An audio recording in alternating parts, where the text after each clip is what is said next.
창세기 37장 18절에서 36절 말씀. 요셉이 그들에게 가까이 오기 전에 그들이 요셉을 멀리서 보고 죽이기를 꾀하여 서로 이르되 꿈꾸는 자가 오는도다. 자, 그를 죽여 한 구덩이에 던지고 우리가 말하기를 악한 짐승이 그를 잡아먹었다 하자. 그의 꿈이 어떻게 되는지를 우리가 볼 것이니라 하는지라. 르우벤이 듣고 요셉을 그들의 손에서 구원하려 하여 이르되 우리가 그의 생명은 해치지 말자. 르우벤이 또 그들에게 이르되 피를 흘리지 말라. 그를 광야 그 구덩이에 던지고 손을 그에게 대지 말라 하니 이는 그가 요셉을 그들의 손에서 구출하여 그의 아버지에게로 돌려보내려 함이었더라. 요셉이 형들에게 이르매 그의 형들이 요셉의 옷 곧 그가 입은 채색 옷을 벗기고 그를 잡아 구덩이에 던지니 그 구덩이는 빈 것이라 그 속에 물이 없었더라. 그들이 앉아 음식을 먹다가 눈을 들어 본즉 한 무리의 이스마엘 사람들이 길르앗에서 오는데 그 낙타들의 향품과 유향과 모략을 싣고 애굽으로 내려가는지라. 유다가 자기 형제에게 이르되 우리가 우리 동생을 죽이고 그의 피를 덮어둔들 무엇이 유익할까? 자, 그를 이스마엘 사람들에게서 팔고 그에게 우리 손을 대지 말자. 그는 우리의 동생이요 우리의 혈육이니라 하매 그의 형제들이 청종하였더라. 그때에 미디안 사람 상인들이 지나가고 있는지라. 형들이 요셉을 구덩이에서 끌어올리고 은 20에 그를 이스마엘 사람들에게 팔매 그 상인들이 요셉을 데리고 애굽으로 갔더라. 르우벤이 돌아와 구덩이에 이르러 본즉 거기 요셉이 없는지라. 옷을 찢고 아우들에게로 되돌아와서 이르되 아이가 없도다. 나는 어디로 갈까? 그들이 요셉의 옷을 가져다가 순염소를 죽여 그 옷을 피에 적시고 그의 채색 옷을 보내어 그의 아버지에게로 가지고 가서 이르기를 우리가 이것을 발견하였으니 아버지 아들의 옷인가 보소서 하매 아버지가 그것을 알아보고 이르되 내 아들의 옷이라. 악한 짐승이 그를 잡아먹었도다. 요셉이 분명히 찢겼도다 하고 자기 옷을 찢고 굵은 배로 허리를 묶고 오래도록 그의 아들을 위하여 애통하니 그의 모든 자녀가 위로하되 그가 그 위로를 받지 아니하여 이르되 내가 슬퍼하며 스올로 내려가 아들에게로 가리라 하고 그의 아버지가 그를 위하여 울었더라. 그 미디안 사람들은 그를 애굽에서 바로의 신하 친위대장 보디발에게 팔았더라. 아멘. 오늘도 우리와 함께 하시는 살아계신 아버지 하나님, 사람의 생각은 그 마음과 계획이 어려서부터 악할 뿐이고 죄악이 간영한 세상 속에 그렇게 죄악 따라 달려가기에 쉽건만은 하나님께서 우리를 특별히 긍휼히 여기사 하나님 자녀 삼으셨고 이렇게 하루를 주님 말씀과 주의 뜻 안에서 살아가도록 선한 마음 주셔서 깨우신 것 인하여 감사합니다. 하나님, 오늘 이 요셉의 형님들과 여러 이야기들을 통하여 하나님, 이 죄악된 세상에서 우리가 어떤 마음을 가지고 살아야 하는지, 하나님은 이 죄된 세상 속에서 어떤 일을 하고 계신지 다시 한번 분명히 말씀 통하여 보고 느끼고 깨닫고 나아가 순종하여 그렇게 주님 신뢰하며 살아가는 오늘 하루만 되게 하여 주시옵소서. 예수님의 이름으로 기도하옵나이다. 아멘. 창세기의 요셉 스토리는 되는 것이 하나도 없는 이야기로 가득 차 있습니다. 오늘 본문을 보면 각자의 등장 인물들이 여러 계획을 세우고 각자의 의도로 무언가를 해보지만 하나도 제대로 되는 게 없는 것으로 나옵니다. 먼저 야곱을 보십시오. 야곱은 요셉을 통하여 아들들이 제대로 양을 치고 있는지 확인하기 위해 요셉을 보냈지 절대로 거기 가서 살해 위협 당하다가 인신매매 당하라고 보낸 것이 아닙니다. 야곱이 채색 옷을 요셉에게 입힌 것은 자기 사랑을 표현한 것이고 애정을 담은 것이지 미움을 유발시키는 옷이 되거나 오늘 본문에서 멀리서 도단으로 요셉이 올 때 형님들에 의해 쉽게 눈에 띄으라고 만들어 입혀준 것이 아니었습니다. 또한 아들들이 채색 옷에 동물 피를 묻혀서 요셉이 죽은 것이라고 할 때 속아 넘어가는 도구로 채색옷이 사용되라고, 아들 요셉이 죽은 증거로 그렇게 오용되라고 채색옷을 요셉에게 지어 입힌 것이 아니었습니다. 야곱은 지금 노년의 자기 아버지 이삭을 속일 때 자신이 염소 가죽옷을 입고 자기 아버지 이삭을 속인 것처럼 똑같이 자기 자녀들이 자신을 채색 옷에 염소 피를 묻혀 똑같이 옷으로 속이고 있습니다. 그러니까 옷 갖고 아버지를 속였던 야곱이 옷 때문에 아들들이 자신을 속이게 되는 그 일을 겪고 있다는 것이죠. 야곱은 남은 생애를 요셉에게 애정을 쏟아부으며 라헬에게 못다한 사랑을 자식으로 대리 만족하고자 했지만 자기 뜻대로 된 것이 하나도 없었습니다. 요셉 소식을 들었을 때 그는 지금 당장 죽어서 아들 요셉에게 가고 싶다고 했죠. 35절 하반절을 보면 내가 슬퍼하며 스올로 내려가 아들에게로 가리라 하고 그의 아버지가 그를 위하여 울었더라. 기쁨은커녕 슬픔과 비탄과 울음밖에 없게 되었습니다. 야곱의 뜻대로 되는 것이 하나도 없습니다. 여러분, 이 같은 모습은 요셉도 마찬가지입니다. 헤브론에서 세겜을 거쳐 도단까지 100km를 넘게 간 것은 거기서 살해 위협당하고 구덩이에 빠졌다가 노예로 팔리려고 간 걸음이 아니었습니다. 형님들에게 자신이 꾼 꿈을 이야기한 것도 이 이야기하고 나서 시기 받아서 죽어야겠다, 이렇게 생각해서 2번이나 꿈 이야기를 한 것도 아니었죠. 그저 아버지 말씀에 순종한 것에 불과했습니다. 사실 80km나 갔던 세겜에서요, 형님 못 찾으면 돌아와도 큰 상관이 없었습니다. 17살 소년이 혼자서 그렇게나 여행했다는 것 자체로 충분하지 않았습니까? 하지만 이런 요셉의 계획과 좋은 의도도 하나도 제대로 되는 것이 없었습니다. 아버지가 지어주셔서 입힌 옷이지 자기가 제작한 옷도 아닌데 이 옷 때문에, 이 꿈 때문에 그렇게 될 줄은 상상도 못했을 일입니다. 이것은 형님들도 마찬가지입니다. 저들은 자신들에게 가까이 오는 요셉을 채색옷으로 인하여 멀리서 알아보고 계획을 세웁니다. 죽여서 구덩이에 던지자는 계획이었죠. 하지만 저들의 그런 살해 계획은 형님 르우벤에 의하여 저지당합니다. 21절, 22절을 보시면 르우벤이 듣고 요셉을 그들의 손에서 구원하려 하여 이르되 우리가 그의 생명은 해치지 말자. 르우벤이 또 그들에게 이르되 피를 흘리지 말자. 결국 요셉을 구덩이에 넣기로 하고 상황을 보고 있었습니다. 그리고 결국 유다에 의해 죽이지 못하고 미디안 상인에게 은 20에 팔아버립니다. 그들의 계획대로 되지 않고 있는 것이죠. 당시요, 노예 몸값이 20세겔 정도 했던 것으로 보입니다. 레위기 27장 5절에 보면 5살로부터 20살까지는 남자면 그 값을 20세겔로 하고 라고 되어 있어요. 서원 예물을 드리는 값이 5살부터 20살까지 남자가 20세겔이라고 하죠. 마치 그런 개념인 듯이 그 가격에 노예로 팔려버립니다. 어쨌든 형님들은 결국 원한 대로 죽이려고 했던 요셉을 죽이지 못하고 노예로 팔게 됩니다. 물론 당시 고대 세계에서 노예로 다른 나라에 팔려갈 경우 다시 살아서 만난다는 생각은 꿈에도 하지 못하던 때였죠. 그걸로 그냥 끝인 겁니다. 그러나 이들의 이런 다시 안 볼 계획도 우린 다 알죠? 이루어내지 못하고 다시 만나버립니다.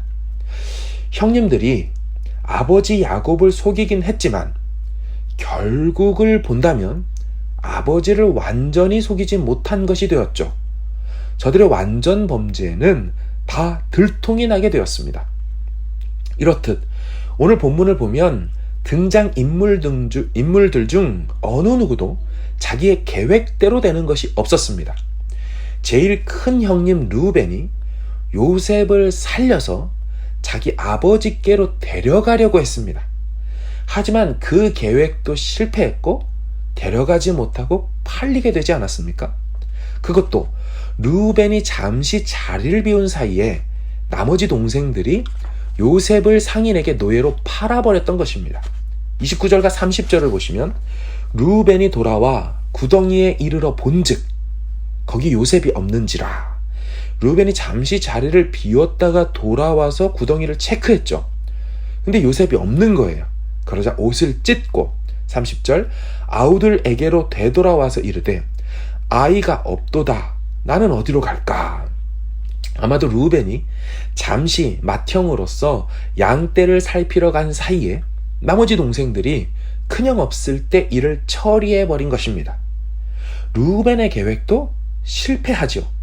참고로 르우벤은 장자이지만 어떤 사건 이후로 전혀 형제들 사이에서 장자로 활동하지 못합니다. 오늘 본문에서도 르우벤이 아무리 의견을 내고 이렇게 하자고 해도 동생들이 전혀 따라주질 않습니다. 형님 대접해주지 않죠. 오히려 넷째 형님인 르우벤보다 다음 동생인 유다가 노예로 팔자고 할 때 성경 본문은 이렇게 말해요. 26절 유다가 자기 형제들에게 이르되 우리가 우리 동생을 죽이고 그의 피를 덮어둔들 무엇이 유익할까? 자, 그를 이스마엘 사람들에게 팔고 그에게 우리 손을 대지 말자 하매 그의 형제들이 청종하였더라. 르우벤은 장자였지만 이 사건 때문에 장자됨을 잃어버린 것처럼 나오죠. 그건 아버지의 아내 빌하와 간통한 후 아버지의 신뢰를 잃어버렸고요. 동생들도 그런 르우벤 형님을 장자로 인정하지 않는 것으로 등장합니다. 어쨌든 르우벤의 계획도 이루어지지 못합니다. 그런데 여러분 느끼셨습니까? 모든 계획과 말과 의도가 제대로 되는 것이 없는데 그럼에도 되는 것이 있었죠. 무엇이었습니까? 넷째 아들 유다가 죽이지 말고 팔자고 할 때는 그대로 됩니다. 여기 이거 의미심장한 대목입니다. 살해 계획과 인신매매 계획이 난무하고 있으면서 저쪽 구덩이에서 이 같은 소리를 들었을 요셉을 생각하면 끔찍하고도 반인륜적인 장면 아닙니까? 그런데 우리 모두는 알죠. 철저히 돈의 논리로 죽여서 얻을 것보다 팔아서 얻을 것이 차라리 있겠다는 유다의 패륜적 계획 하나만 오늘 본문에서 이루어지지요. 그리고 그 반인륜적 패륜적 계획은 36절에 이렇게 이어져서 기록되죠. 36절 그 미디안 사람들은 그를 애굽에서 바로의 신하 친위대장 보디발에게 팔았더라. 느껴지십니까? 요셉 스토리의 전체를 성경을 통해서 우리는 하나님 관점에서 보고 있거든요. 따라서 지금 유다가 팔자고 말할 때와 그렇게 팔렸을 때가 아주 중요한 순간이라는 것을 우리는 알고 있습니다. 성경의 시각과 하나님의 시각을 갖고 있기 때문에요. 그리고 하필 이 요셉을요, 그 미디안 사람들이 보디발에게 팔았다는 것도 중요하죠. 나중에 요셉이 이집트 총리가 되기 위해 보디발의 집에 연결되는 것은 엄청난 연결점이죠. 잘 보시면 보디발이 샀다라고 하지 않습니다. 미디안 사람들이 보디발에게 팔은 것입니다. 하필 거기에 요셉을 팔았다니까 속된 말로 세상 말로 신의 한 수가 다름없지요. 무슨 말씀을 드리려는지 아시겠습니까?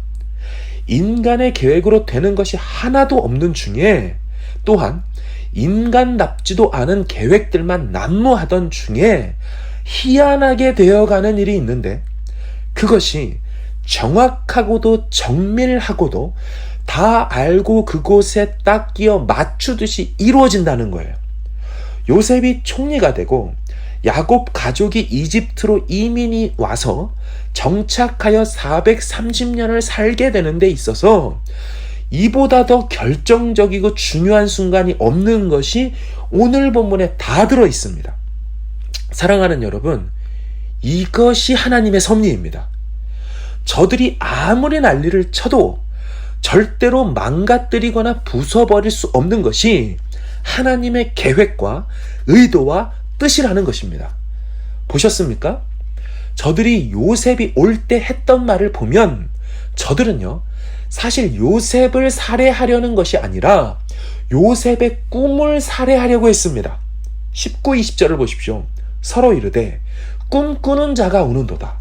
자, 그를 죽여 한 구덩이에 던지고 우리가 말하기를 악한 짐승이 그를 잡아먹었다 하자 그의 꿈이 어떻게 되는지를 우리가 볼 것이니라 하는지라. 저들이 뭐라 그래요? 그의 꿈이 어떻게 되는지를 우리가 볼 것이겠다. 저들은 요셉의 꿈을 살해하려 했습니다. 저들의 큰 착각이 무엇인지 아십니까? 요셉이 꾼 꿈은 사실 요셉의 꿈이 아니라 하나님의 꿈이었다는 것을 생각하지도 못하고 알지도 못했다는 것입니다. 여기서 아주 재밌는 언어 유희가 있죠. 여기서 말하는 꿈꾸는 자는요, 직역하면 꿈들의 주인, 꿈들의 오너, 꿈들의 통치자를 말합니다. 다시 말하면 꿈꾸는 자가 온다, 이 말은 꿈대장이 온다, 마스터 드리머가 온다라는 말이에요. 저들은 비아냥거리며 조롱하듯이 요셉을 향해서 꿈의 마스터가 오네, 저기 꿈의 주가 온다 라고 했지만 사실은 꿈의 주, 꿈으로 통치하는 분이 누구십니까? 그분이 하나님 여호와시라는 걸 전혀 몰랐다는 거예요. 오늘 본문에요, 문학적으로 아주 재밌는 장면 하나만 더 설명하고 마무리하겠습니다. 25절을 보십시오. 그들이 앉아 음식을 먹다가 눈을 들어 본즉 한 무리의 이스마엘 사람들이 길르앗에서 오는데, 자, 이 장면 보세요. 지금 요셉은 구덩이에 들어가 있고요, 저들이 요셉을 빼고 자기들끼리 쭉 한데 둘러 모여 앉아 음식을 나누지요. 여러분, 이 장면이 다시 반복되는 거 아십니까? 언제입니까? 나중에 바로의 궁으로 저들이 음식을 구하러 왔을 때 요셉이 형들을 지금과 같이 쭉 둘러앉게 하여 음식을 나누게 하는 장면으로 다시 반복됩니다. 그러니까 지금 이 장면은 저들은 결국에 자신들에게 음식을 주게 되는 자를 구덩이에 넣어놓고 음식을 나누고 있어요. 저들은 결국에 자신들뿐 아니라 당시 온 주변 나라들을 먹여 살릴 꿈의 주인을 구덩이에 넣고 음식을 나누고 있었습니다. 여러분, 이 얼마나 인간이 어리석을 수 있고 어리석은 행동을 하고 있는지를 알 수 있는 장면 아닙니까? 상상도 못할 지금의 이 장면이 나중에 그렇게 펼쳐질 것이라는 걸 누가 알았겠습니까? 말씀을 정리합니다. 우리 인간들의 계획은 아무리 치밀하고 그럴듯해 보이고 지혜로워 보여도 하나님의 크고 분명하신 계획 앞에서는 한없이 초라하고 어리석고 무지하기 그지없습니다. 기억하십시오. 오직 여호와 그분의 뜻만이 온전히 서게 될 줄로 믿습니다. 여러분, 우리에게 필요한 게 무엇입니까? 그분의 뜻에 순종하는 거 말고 우리가 무슨 계획을 하고 무엇을 이루어가겠습니까? 우리가 할 수 있는 것은 그분의 행하심을 지지하고 그분이 하시겠다는 그 일들에 대한 칭송과 찬사와 신뢰를 보이는 것 말고 우리가 무엇을 할 수 있겠습니까? 하나님의 크심과 그분이 행하시겠다고 할 때 누구도 거치거나 막아설 자가 없다는 사실을 우린 창세기의 이 망가진 막장 드라마 같은 한 가족의 이야기들을 통하여 보지 않습니까? 누가 이 중에 하나님의 계획을 감히 상상이나 했고, 누가 이 중에 그 모든 일들이 하나님의 계획과 연결될 거라고 요셉이 생각했어요? 그 누가 생각했어요? 아무도 생각하지 못해도 하나님은 뜻을 정하여서 아브라함에게 오셔서 그 뜻을 기가 막힌 족장들의 망가진 인생들을 통하여도 하나님 당신의 그 나라와 백성을 만들어가는 일을 계속해서 이루어 가십니다. 여러분, 이 하나님의 섭리와 이 하나님의 크고 또 위대하고 원대한 그 계획하심의 그 큰 그림을 믿음의 눈으로 바라보시길 주의 이름으로 축원합니다. 우리 같이 한번 기도하길 원합니다. 하나님, 우리의 무지함, 우리의 얼마나 이 처절하게 어리석은지, 얼마나 우리가 참 바보스러울 수 있을지를 심각하게 깨닫기를 원합니다.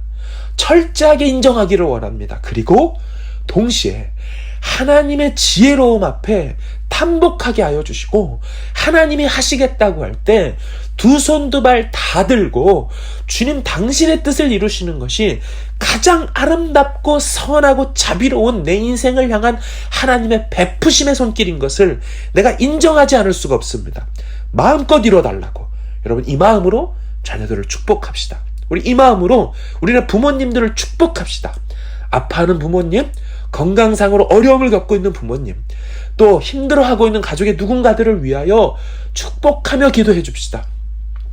막장 드라마 중에 드라마인 이 이야기들 속에서도 하나님이 그 뜻을 원대하게 이루셨다면 어찌 우리 삶을 창세전부터 계획하여 이뤄가시는 그 하나님의 손길이 오늘 이 땅에 지금 우리에게 기도하고 새벽과 아침을 깨우는 우리에게 주님의 손길이 임하지 않겠습니까? 임하는 줄로 믿습니다. 우리 이 마음 가지고 주님 앞에 나아가 기도로 아뢰기를 바랍니다. 함께 기도하겠습니다.